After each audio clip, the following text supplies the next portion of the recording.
Peter's loyal, dedicated. Very responsible, very strong, smart.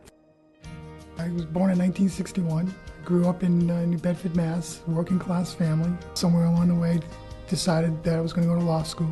Went into personal injury law. My wife and I, Melody, have 5 children. So I knew that, at some point I have to start thinking about life insurance and disability insurance personally, as well as the fact that my partner and I are doing pretty well in our practice, making a good deal of money, and we need to protect the value of the practice.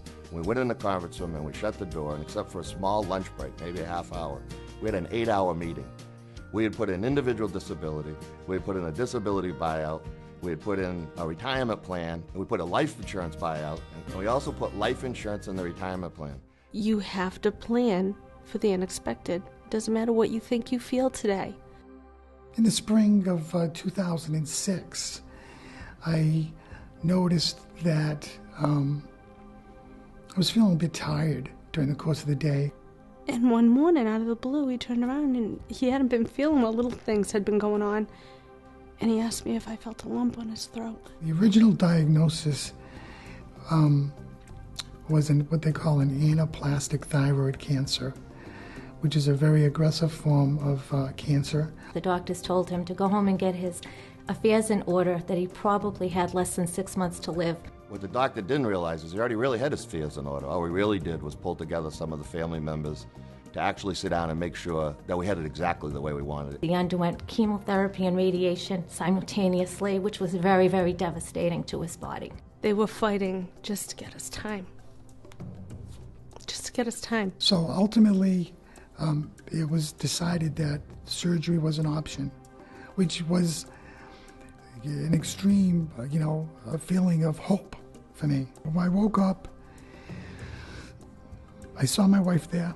He was blowing on his fingers, and he said, I don't have a tube. I said, no. I said, in the news, it's so good. It's so good. My surgeon ultimately told me that the cancer was like a vine around my esophagus and my trachea and around my lymph nodes. They were able to peel it away without having to do all the structural repairs that they anticipated.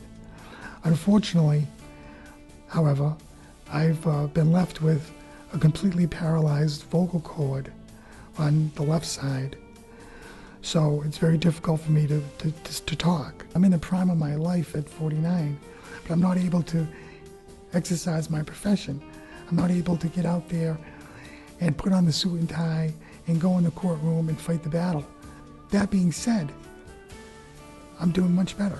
I'm spending a lot of time with my children. I'm focusing on my well-being.